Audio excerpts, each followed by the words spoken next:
दोस्तों, क्या आपको पता है, अगर आज आपको होटल बुक करना है तो आप ओयो कर सकते हो। अगर आपको कहीं पे ट्रिप करनी है तो मेक माई ट्रिप पे जा सकते हो।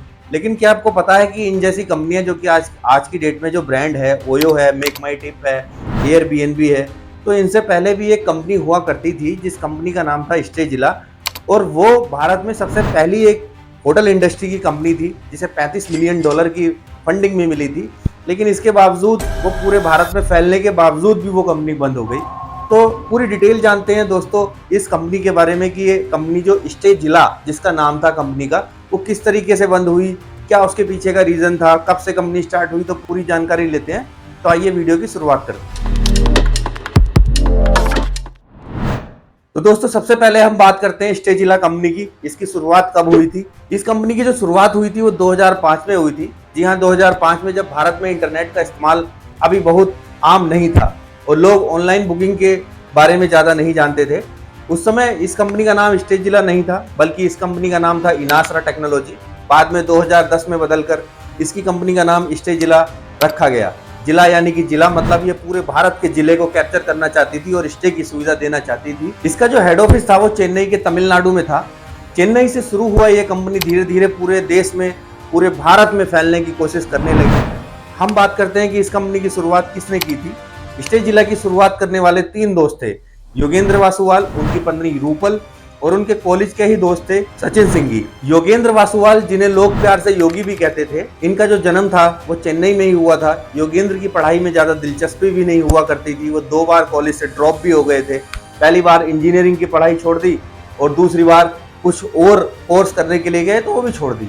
लेकिन इसके साथ साथ में उन्हें एक शौक था जो कि ट्रैवलिंग का था। ट्रैवलिंग, वो घूमने जाते थे, भारत के कोने कोने में जाते थे। तो वहीं से उन्होंने एक आइडिया आता है, उन्होंने कोने कोने में जाने के बाद देखा कि सबसे ज्यादा जो दिक्कत आती है वो होटल की बुकिंग में आती है। क्योंकि इस समय ऐसा कोई प्लेटफॉर्म नहीं था कि जाकर के होटल बुकिंग करा लो। अगर शहर बड़ा है तो होटल ऑब्वियस है कि आसानी से मिल सकता था, बट अगर शहर छोटा है तो होटल मिलने में काफी प्रॉब्लम आती थी। शहर अगर बड़ा होता था, जैसे दिल्ली, मुंबई, तो इन जैसे शहरों में तो होटल ढूंढना फिर भी आसान था। लेकिन टीयर 2 और टीयर 3 जैसे शहरों में होटल ढूंढना अपने आप में एक महाभारत के समान था, क्योंकि छोटे छोटे शहर थे और होटल ढूंढना उसमें आसान नहीं था। तो यहीं से उन्हें एक आइडिया आता है, क्यों ना एक ऐसी कंपनी की शुरुआत की जाए कि जो होटल बुकिंग में, जितने भी लोग भारत के कोने कोने में जाते हैं उनके लिए एक होटल बुकिंग में आसानी हो जाए। तो उन्होंने एक ऐसा ऑनलाइन प्लेटफॉर्म तैयार किया जहां लोग अपने घरों को होम स्टे पर रेंट पर दे सकें और ट्रैवल्स को एक सस्ता और अनोखा स्टे मिल सके। होम स्टे का मतलब होता है कि लोग अपने ही घर को एक किराए पर दे सके 1 या 2 दिन के लिए। तो ये होम स्टे कहा जाता है। योगेंद्र ने अपनी पत्नी रूपल और दोस्त सचित के साथ मिलकर 2005 में इनासरा टेक्नोलॉजी की शुरुआत की। शुरुआत में एक ऑनलाइन ट्रैवल एजेंसी थी जो कि होटल बुकिंग करवाती थी। लेकिन 2010 में, 5 साल इस कंपनी को हुए थे, 2010 में उन्होंने इसे होम स्टे और बजट स्टे की तरफ मोड़ा, जो कि एक नया प्लेटफॉर्म था, और नाम रखा स्टे जिला। उस समय में भारत में ओयो, मेक माई ट्रिप, एयरबीएनबी जैसा कोई बड़ा नाम नहीं था। और ये भी कहना गलत नहीं होगा कि ये स्टे जिला भारत की एक पहली होम स्टे कंपनी थी और उनका प्लान था कि वो हर तरह के होम स्टे अपने प्लेटफॉर्म पर लाएं। होम स्टे, गेस्ट हाउस, जंगल लॉज, बोट हाउस, सब कुछ लाने का उनका प्लान था।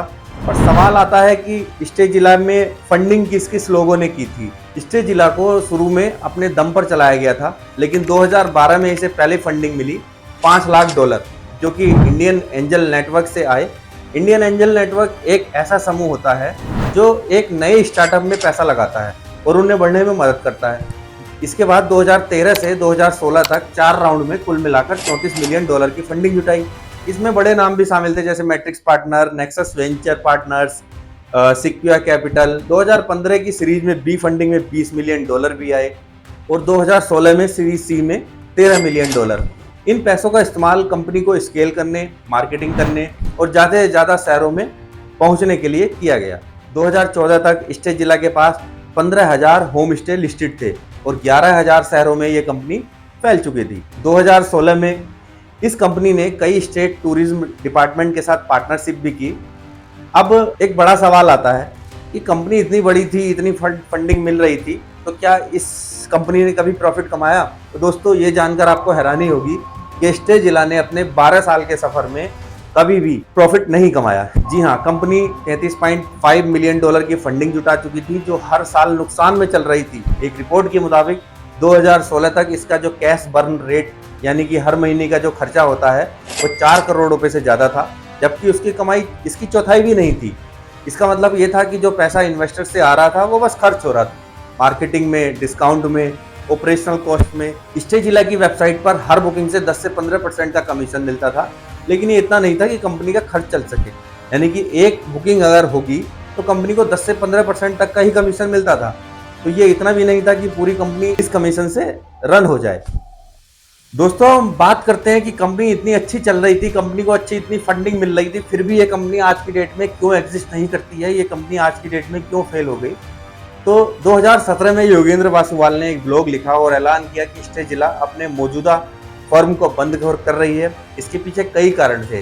पहला कारण था लोकल नेटवर्क में कमी। योगेंद्र ने कहा था कि ट्रैवल मार्केट प्लेस में लोकल नेटवर्क इफेक्ट नहीं होता है, मतलब एक शहर में सप्लाई और डिमांड को बैलेंस करना मुश्किल था। दूसरा, भारत में होम स्टे का मार्केट उस समय बहुत छोटा था, लोग बाग जानते नहीं थे कि होम स्टे क्या होता है। स्टे जिला को पहले लोगों को होम स्टे के बारे में समझाना पड़ता था कि होम स्टे क्या होता है, क्योंकि इंटरनेट की अवेयरनेस नहीं थी, इंटरनेट इतना भारत में था नहीं। फिर होम के जो मालिक थे, होम ओनर्स थे, उनको तैयार करना पड़ता था अपना रेंट पे देने के लिए घर। फिर ट्रैवल्स को लाना पड़ता था, यानी कि ये डबल ट्रिपल कॉस्टिंग इसमें लग रही थी और ये बहुत बड़ा खर्च था। तीसरा, 2017 आते आते कंपटीशन का भी बढ़ गया था। ओयो जैसी कंपनी मार्केट में आ गई और वो बहुत ही सस्ते दाम पर होटल्स को ब्रांड बना के सस्ते दाम पर बेच रही थी। स्टेज जिला ने भी डिस्काउंट शुरू किए, लेकिन 30 से 50% डिस्काउंट देने के लिए उन्होंने अपनी जेब से पैसा लगाना पड़ रहा था। तो कंपनी पहले से ही लॉस में थी और 50% डिस्काउंट ऊपर से लग रहा था, तो कंपनी लगातार लॉस में जा रही थी। इसके बाद एक बड़ा झटका लगा, लीगल प्रॉब्लम क्रिएट होती है। 2017 में जिक्सो सॉल्यूशन नाम की एक एडवर्टाइजिंग एजेंसी ने स्टेज जिला पर केस किया, जो कि इसका एडवर्टीजमेंट का पूरा संभालती थी। जिक्सो का कहना था कि स्टेज जिला ने उनके 1 करोड़ 70 लाख रुपए का बिल नहीं चुकाया। इस केस में योगेंद्र को 45 दिन जेल में बिताने पड़े। जिक्सो के फाउंडर आदित्य CS ने कहा कि स्टेज जिला ने लोगों से 80 करोड़ रुपए की बुकिंग ली थी, लेकिन वो पैसे कहाँ गायब हो गए वो किसी को नहीं पता। इस लीगल लड़ाई ने कंपनी की साख को बहुत नुकसान पहुंचाया और इन्वेस्टर का भरोसा भी कंपनी के ऊपर से उठ चुका था। तो उस समय फंडिंग भी आनी बंद हो गई थी। स्टेज जिला के पास अपने पीक पर 55,000 प्रॉपर्टियां थी, जो कि 900 से ज़्यादा शहरों में फैली हुई थी। लेकिन 2016 में इसका ऑपरेशन लॉस इतना बढ़ गया कि सिर्फ 5 महीने का रनवे बचा था। यानी कि अगर नई फंडिंग इन्हें नहीं मिलती तो ये कंपनी बंद हो जाती। और हुआ भी ऐसा ही। 20 मिलियन डॉलर की एक फंडिंग राउंड फेल हो गया, जो कि 20 मिलियन डॉलर का इन्हें फंडिंग मिलना था, वो फेल हो गया। और फरवरी 2017 में स्टेज जिला ने अपने ऑपरेशन बंद कर दिए। यानी कि कंपनी की वेबसाइट, कंपनी का एप्लीकेशन, सब कुछ उस समय बंद हो गया। अब दोस्तों, सवाल ये आता है कि इतनी बड़ी कंपनी, इतनी अच्छी फंडिंग, इतने लोगों में पकड़ होने के बावजूद, भारत के इतने सिटी में होने के बावजूद ये फेल क्यों हो गई।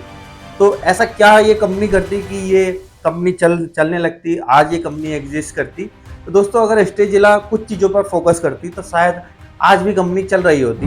पहला, जैसे कि अपने मिशन पर क्लैरिटी रखनी चाहिए थी।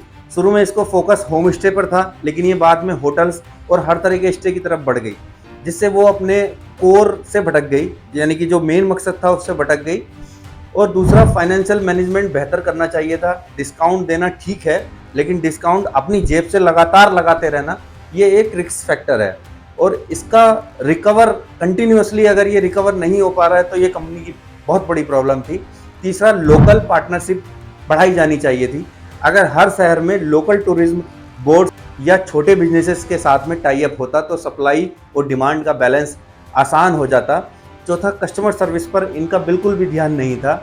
कई कस्टमर की शिकायत आई कि बुकिंग के बाद पेमेंट्स तो ले लिया गया, लेकिन होटल में किसी तरीके का कंफर्मेशन नहीं मिला। इससे कस्टमर का ट्रस्ट जो है वो लगातार लूज होता जा रहा था। और दूसरी तरफ जो ओयो कंपनी थी वो अपने ट्रस्ट पर लगातार काम कर रही थी। आखिरी का जो इसका फैक्टर था वो था लीगल सिक्योरिटी। स्टेज जिला को अपने वेंडर्स के साथ में कॉन्ट्रैक्ट्स करने चाहिए थे और पेमेंट टर्म्स को बनाए रखनी चाहिए थी, ताकि जिक्सो जैसा केस ना होता। दोस्तों, अगर स्टेज जिला की कहानी हमें सिखाती है कि एक अच्छा आइडिया होना ही काफ़ी नहीं है, उस आइडिया को पूरी प्लानिंग के साथ, पूरे मैनेजमेंट के साथ और मार्केट के समझ के साथ लागू करना ज़रूरी है। भारत जैसे देश में जहां डिस्काउंट और कंपटीशन बहुत ज़्यादा है, स्टार्टअप्स को स्मार्टली काम करना पड़ता है। स्टेजिला एक समय में भारत के सबसे इनोवेटिव कंपनियों में से एक थी, लेकिन गलत फैसलों और बदकिस्मती ने इसे डुबो दिया और आज होटल इंडस्ट्री में इसका कोई नामो निशान नहीं है, जो कि इसकी जो कॉम्पिटिटर कंपनियां हैं वो अपने अपने झंडे गाड़ रही हैं। तो आपको क्या लगता है कि स्टेजिला की वापसी हो सकती है या नहीं हो सकती है, या फिर इसका फेल होना तय था? तो अपनी राय कमेंट्स बॉक्स में जरूर दीजिएगा। और ये वीडियो पसंद आई है तो वीडियो को लाइक कीजिएगा और चैनल को सब्सक्राइब करना बिल्कुल भी ना भूलें और बेल आइकन का बटन दबाइए, जिससे कि अगली वीडियो की नोटिफिकेशन आपको मिलती रहे। नमस्कार दोस्तों।